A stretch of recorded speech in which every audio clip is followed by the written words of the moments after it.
Hey, get on in here for the Sixers Talk podcast brought to you by Wilmington University. WilmU Works. Folks, the oddities and shenanigans have already begun. Danny Pommells and Noah Levick here. We recorded a whole podcast, maybe about an hour ago. We wrapped it up.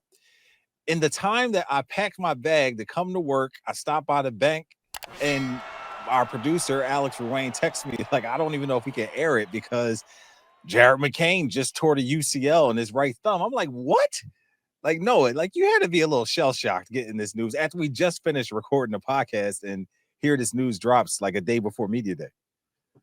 Yeah, like you think you would become numb to it all with the Sixers, but this is definitely jarring, unfortunate stuff here yet again. I think everyone was hoping that a new season would mean less of this kind of news, but the season has yet to begun, and here we are. And as you'll hear in the podcast, we both said glowing words about Jared McCain and had a lot of optimism about his season ahead. And another brutal development here with McCain's health after he went through, the extensive rehab to get better from the left knee injury that ended his rookie year. Now this has hit him, and he'll have to start, from square one in some ways with, the shooting thumb here. So definitely we all expect he'll be sidelines, and per ESPN's Tim Bontemps, this just happened in a recent workout and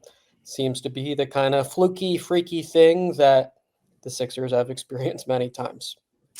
Paul George injured in a workout. Now Jared McCain injured in a workout. And what you will not hear, folks, is the glowing, heaping praise Noah and I both have for the expectations for Jared McCain for this upcoming season. But now we know he will definitely miss these Abu Dhabi games, as well as this early part of training camp. Who knows how exactly how long he'll be out, the severity of the injury.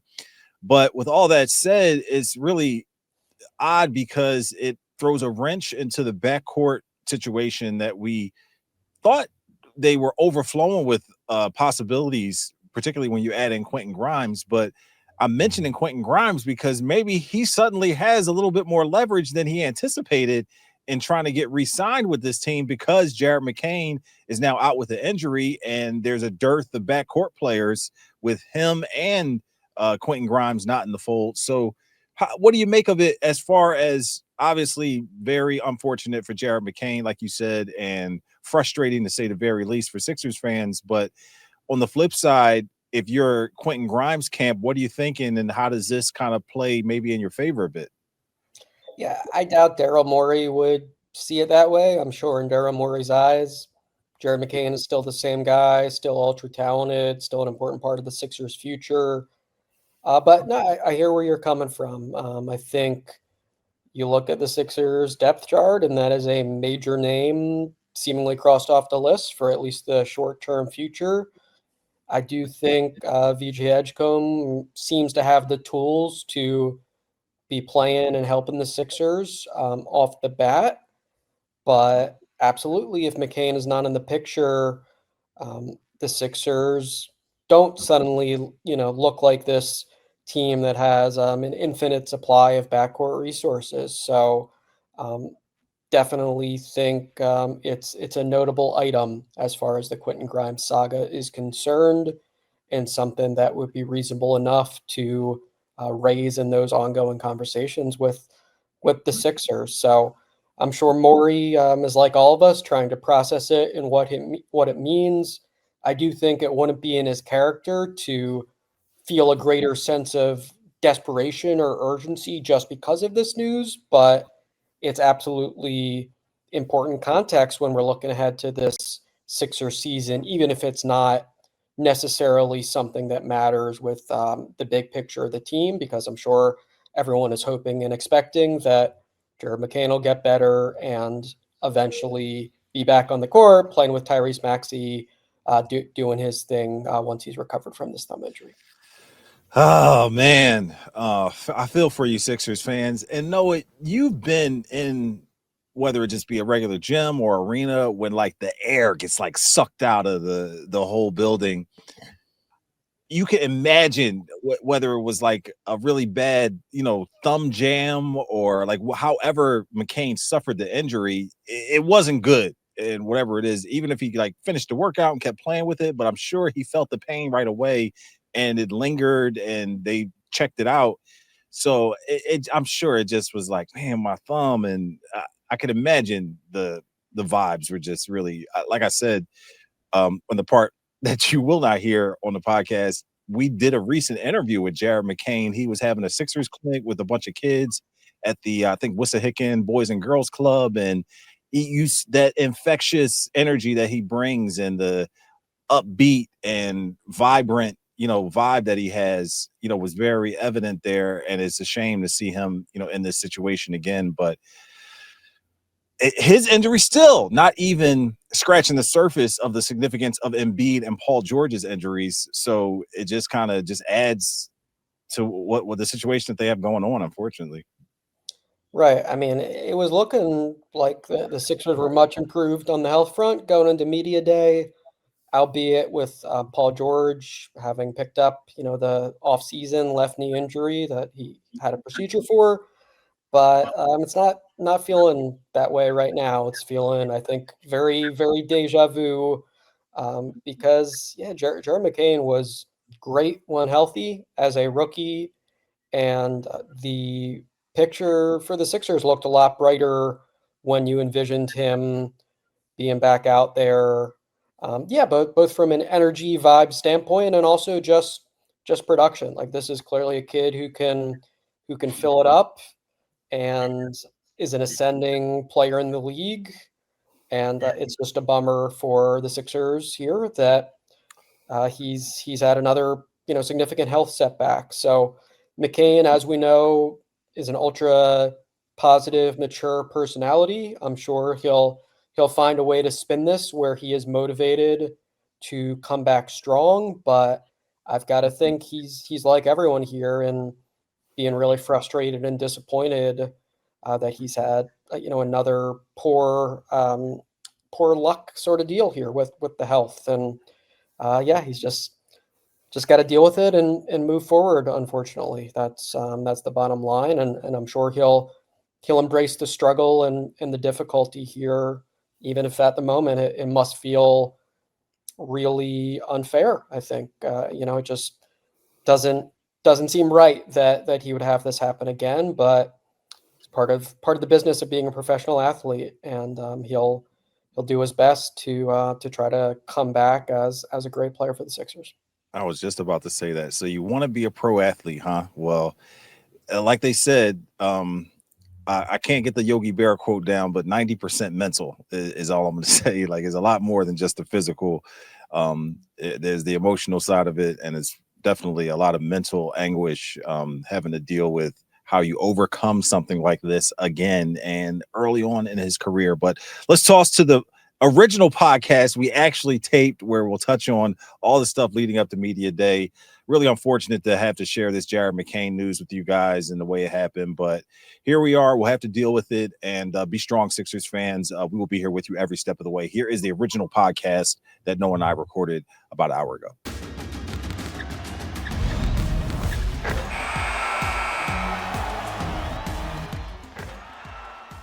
Get on in here, Sixers fans. We're glad to see you. It is time. It has come. We are here. Danny Pommells, Noah Levick, Sixers Talk Podcast on the eve of media day.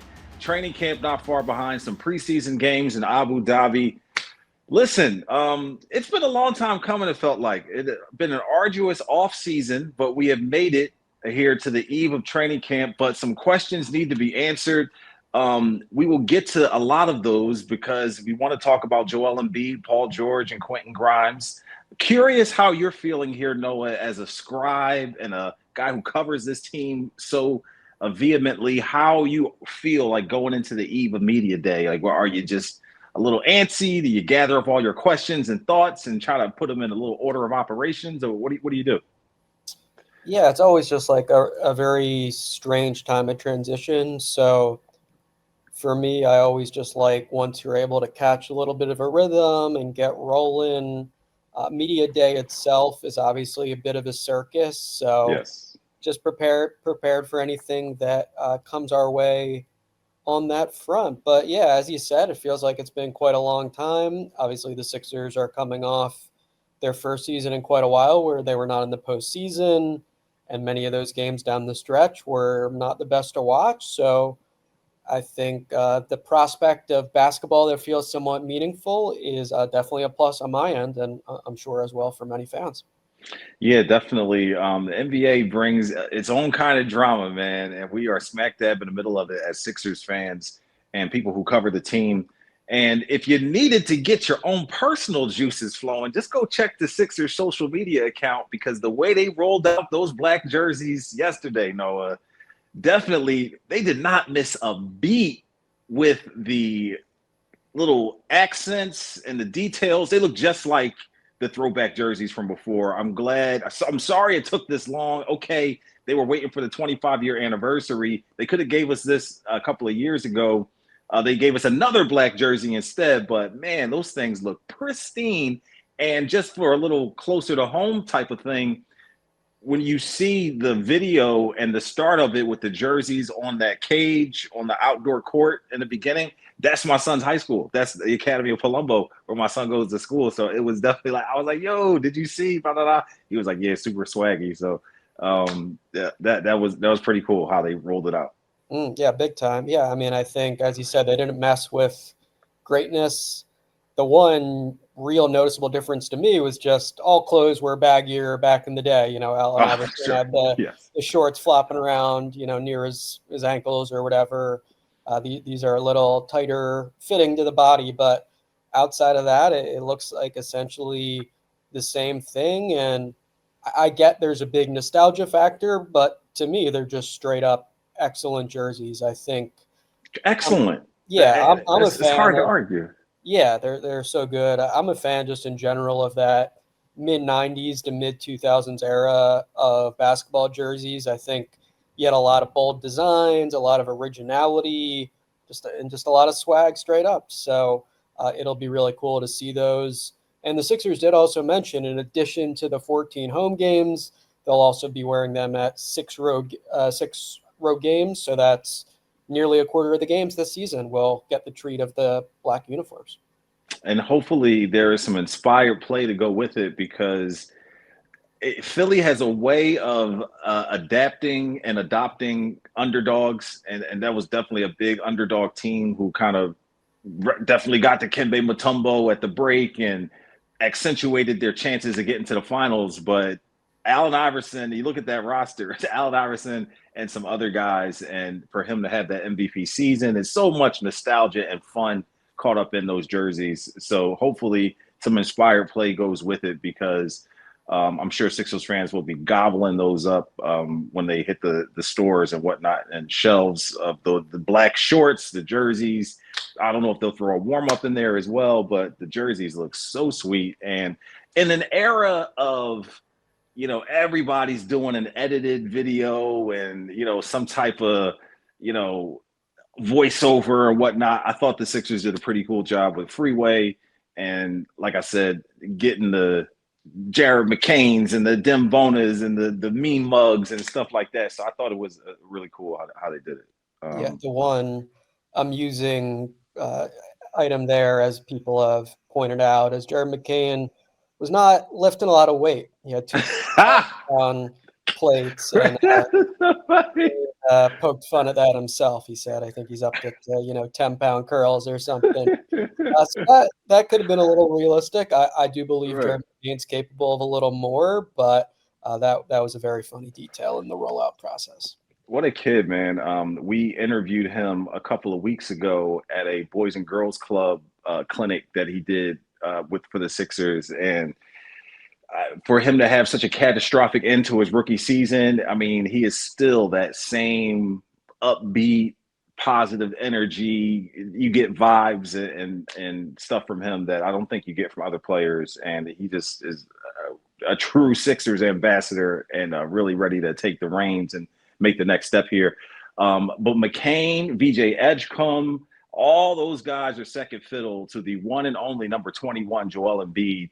And buckle up, fans. This is going to be one of those training camps and preseasons where you're getting updates, hopefully, or wanting updates or wanting to see what the updates are with him, with Paul George. Those are 1 and 2 as far as concerns when it comes into this media day and training camp.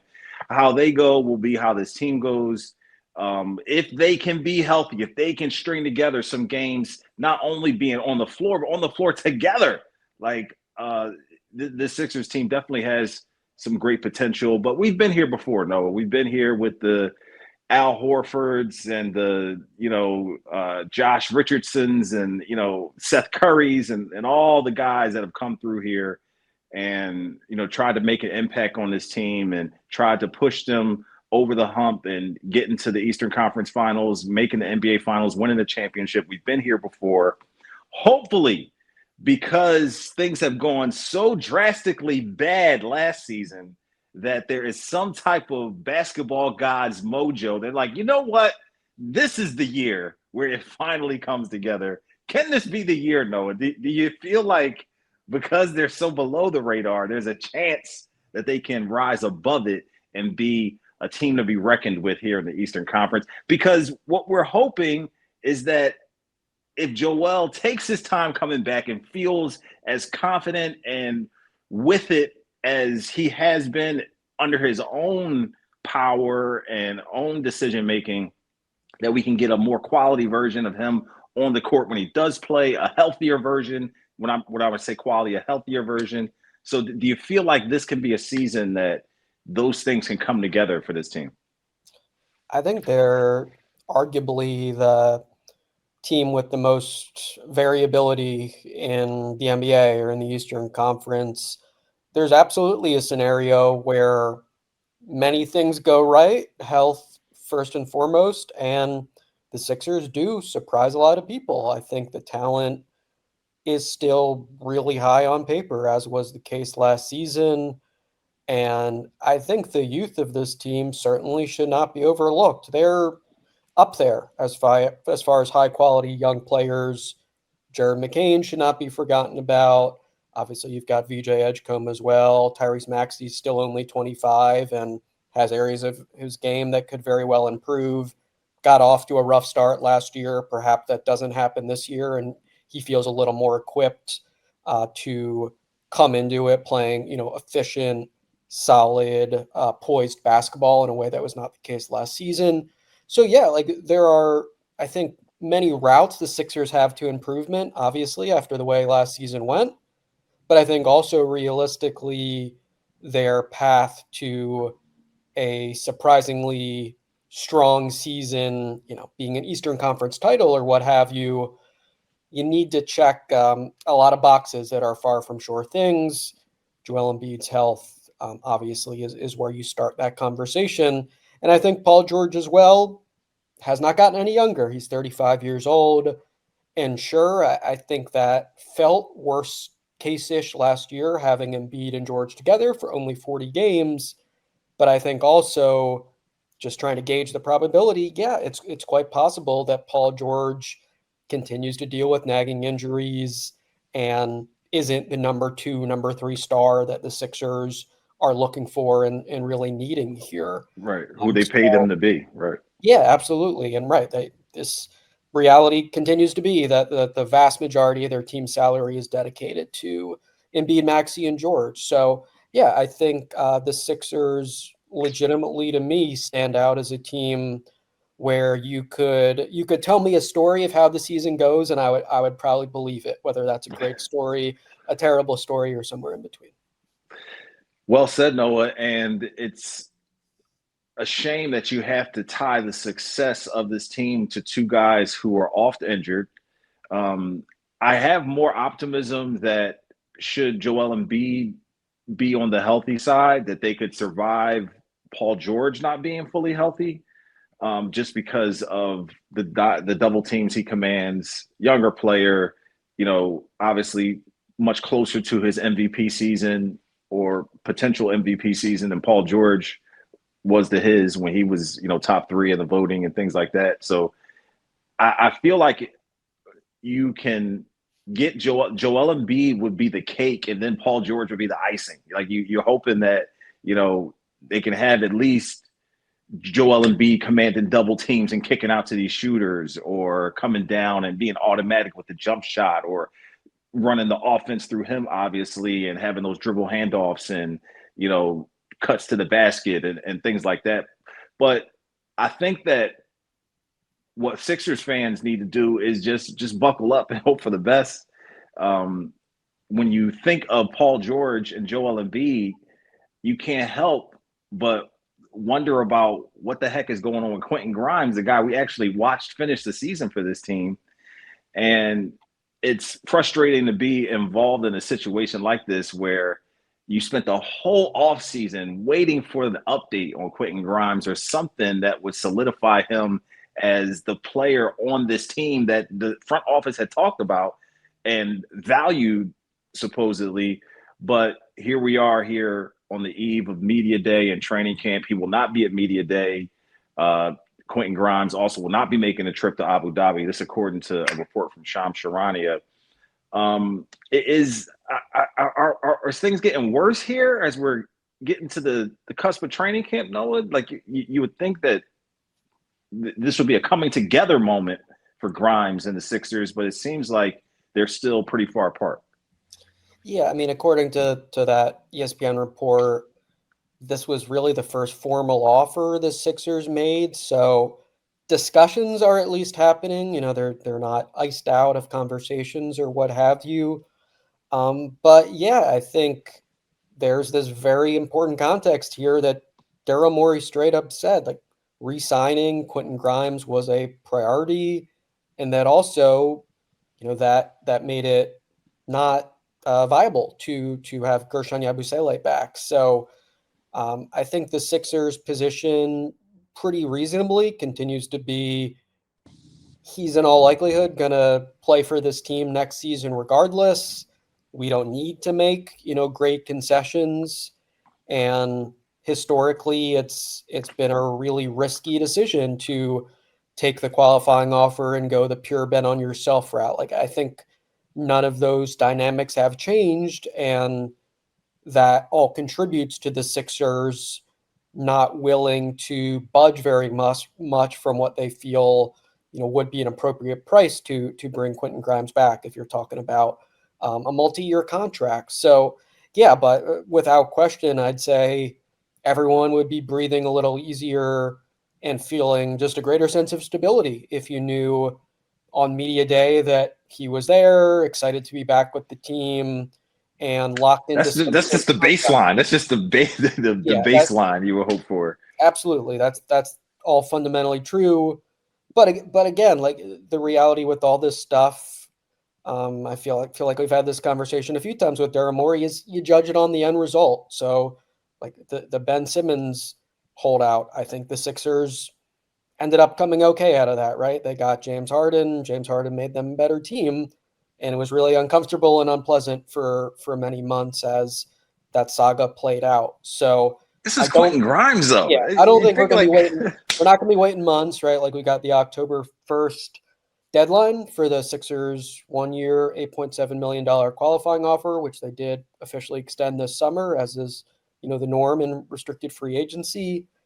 And Tony Jones of The Athletic said Grimes's camp suggested moving that back a week, and the Sixers didn't love that idea. But I don't think it's going to be a scenario where, we're in mid-October, early November, and there's still no resolution. For both sides, clearly you want some sort of definitive answer, during the preseason. But yeah, hey, I mean, I was here saying I thought we'd have Quentin Grimes making a decision by the start of training camp, and that is not the direction we're trending. So maybe the hardline nature of the stance by both sides is a little stronger than everyone, I think, initially anticipated to some degree. So now we've just got Grimes and Jonathan Kuminga as the two significant names out there in restricted free agency, and we're all waiting to see how those cases unfold and what the final answers and final salary numbers will be. It seems like there's really three choices here for Quentin Grimes. It's the multi-year, long-term deal that he's hoping for. There's the restricted offer, the $8.7 million that he was signed as a restricted free agent, or there is a 1 year elevated offer of maybe 1 year, let's just say $15 million, just to throw it out there, where he plays and then it's like a prove it type deal where he would then enter free agency next off season, and then hopefully that will be his big payday. It feels funny or weird that maybe Grimes is caught in this little betwixt and between situation because of the past deals that the Sixers have given out. And that's kind of what the ESPN report alluded to, that maybe because they have such high dollar amounts tied up in a couple of guys, and Embiid and Paul George, where they're oft injured, and there's a bit of a limbo there with how this will play out, that it makes them a little reluctant to give Grimes a long-term deal. Does that make sense, or is there some type of interconnectivity there? I think to some extent, I believe Jake Fisher reported part of the logic behind at least exploring trades involving Kelly Oubre and Andre Drummond is, that would free up a little bit of salary, and the Sixers don't have unlimited salary under the second apron, or just under what they would feel comfortable with, I think, bottom line. But I don't know. I think to me, the central element continues to just feel like it's okay. The Sixers would like to have Quentin Grimes back. Quentin Grimes doesn't have any other suitors in terms of team. So the Sixers don't think there's any logic in just saying, sure, we'll pay you close to what you desire. He has no leverage. Yeah. I mean, he has some leverage, excuse me. Yeah, but certainly it's limited by those circumstances. But I'd say quite arguably there's some leverage in that the Sixers have publicly said it's a priority to bring him back. And as far as the trajectory of the season, everyone would surely feel a little bit better if that is behind the team and he's back practicing and getting ready to gel with this new group. So I think that's Quentin Grimes' leverage, but from the standpoint of hard, cold negotiations, does continue to seem like the Sixers hold a position of some power here, and they don't want to just relinquish that and cave in a way that they feel is unnecessary. And this is obviously the norm in Daryl Morey's history. So not fun, not really what anyone wants to be discussing on the eve of media day, but also certainly not illogical as far as the Sixers approach thus far. We'll delve more into this Quentin Grimes situation because there are other players on the team who could benefit from those extra minutes that are available. But we want to show some love to our title sponsor, of course, Wilmington University, that's been here with us every step of the way. At Wilmington University, your dream is their mission. Join WilmU for its open house on October 22nd, online or in person at their Newcastle campus. Details at wilmu.edu/open house. Back here on the Sixers Talk podcast. And Noah, it's media day. They're doing this unprecedented trip to Abu Dhabi. And yes, the Grimes deal can get done at any point in time, although according to the report, he won't be in Abu Dhabi. He won't be there for media day. But you kind of want him to be in the fold. You want to see what he's been doing all off season. So is this an annoying hiccup to this team coming together and putting some of the stuff to the side that doesn't involve Joel Embiid and Paul George?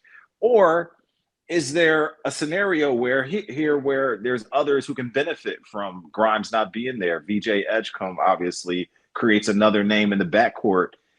Jared McCain coming back and being healthy. We saw him and Maxey work really well together, last offseason for the limited time that we saw them together. So are you glass half full, glass half empty? How are you really processing the Grimes situation when it comes to that cohesion you talked about, gelling with this squad, as well as, hey, next man up opportunity for whoever is here and is ready to play? Yeah, trying to put myself in Nick Nurse's shoes, I'd say there's pros and cons, and also, as he knows very, very well, there's just an inevitability to you never have your full roster available. So you get used to adapting and tinkering and experimenting. And Quentin Grimes not being there at training camp would absolutely kind of go along with that notion. But yeah, for me, I think if I'm Nick Nurse, perhaps I'm a little bit annoyed that, hey, like this is a guy I probably pencil in as an opening night starter, Sure. and he's not here, so I have to make do without him. But I think there's tons of examples you can point to where younger players have taken advantage of opportunities to show what they can do a little more and to shine with preseason minutes or first team training camp reps. Even like Tyrese Maxey comes to mind as someone who started off pretty low in the pecking order for Doc Rivers, but I think rose as hey, an injury here or injury there means he actually gets to play, with the most famous example being his 39 performance against the Nuggets when the Sixers only had 7 healthy players. And you go to Jared McCain last season. Nick Nurse has said he would have been in the rotation mix regardless, but I think Jared McCain would not have been scoring 20 points in 8 consecutive games if the Sixers had everyone available. So you always try to find the silver lining as a coach and as a player. And I think there are legitimate points to be made as far as VJ Edgecombe's ability to shine, to play really competitive minutes in camp and preseason. And I think that's all good stuff on paper.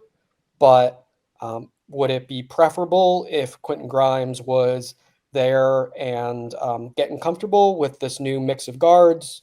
No question about that for me. That would be ideal for the Sixers, and that's not where things are at right now.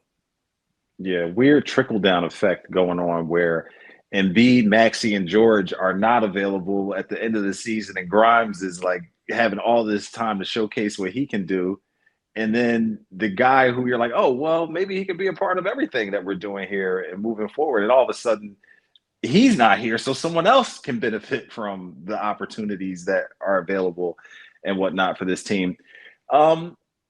VJ Edgecombe is very interesting to think of, Noah, because as the Sixers begin this season, this is a kid who comes in, and while he obviously played in a very competitive conference and had plenty of opportunities, he also, on top of that, has the international experience with playing with the Bahamas and coming into the fold with all of that experience and the potential to really hit the ground running here with this Sixers team. On top of that, you have the opportunities that are presented by maybe Grimes not being here at the beginning of the training camp and whatnot. So do you bump up his ceiling even more with the chances that he has here? Are you still feeling like the pressure of being the number 3 overall pick is enough ceiling to go with, the opportunity he has here? What are you looking at VJ Edgecombe to do here with the Sixers team in these preseason games as far as how he performs and hits the ground running with this team?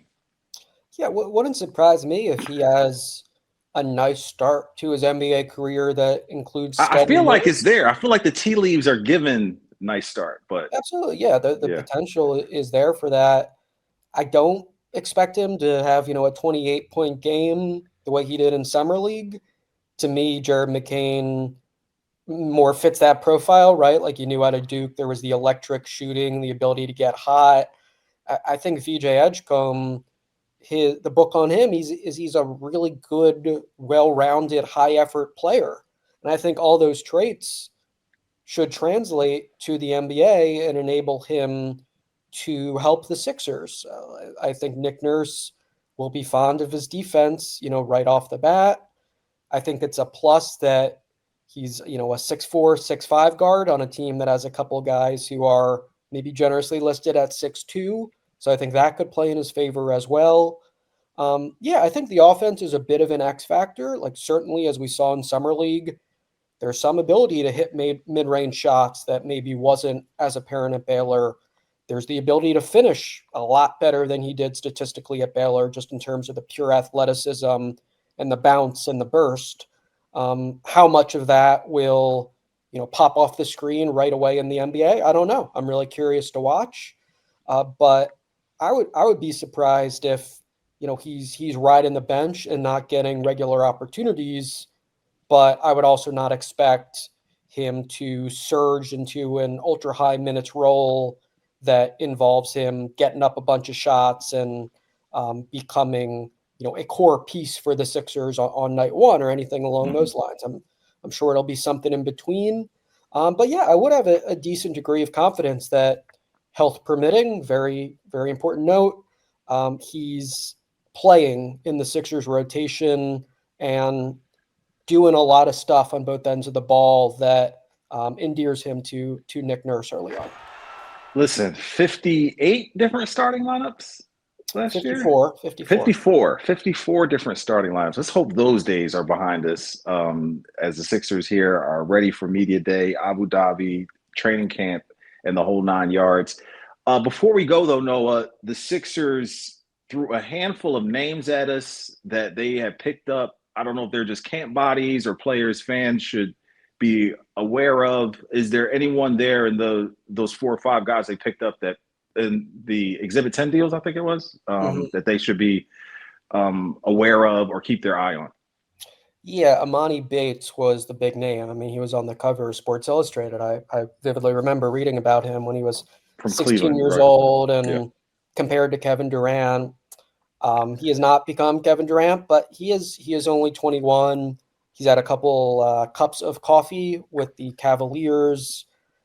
In the G League, he scored about 20 points a game, but the book on him for a while is that he doesn't have very good shot selection and he's reliant on his jumper.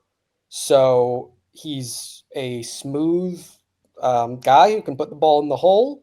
6'9"? I think he's 6'8", 6'9". He's put on a little muscle, which is important for him. I think he was, slight of frame for a while. But yeah, like that to me was absolutely intriguing.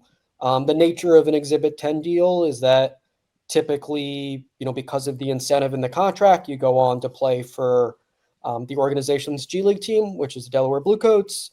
However, those can be converted to 2 ways before the start of the regular season.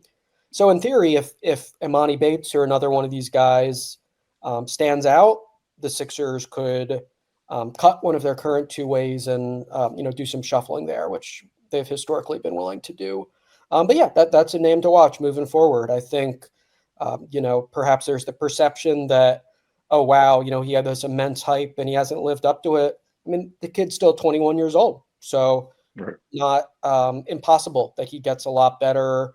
And he fine-tunes his game, becomes more efficient, understands his role, carves out a place for himself in the NBA. That's the hope for him. And now he's in the Sixers org as he tries to figure out that path.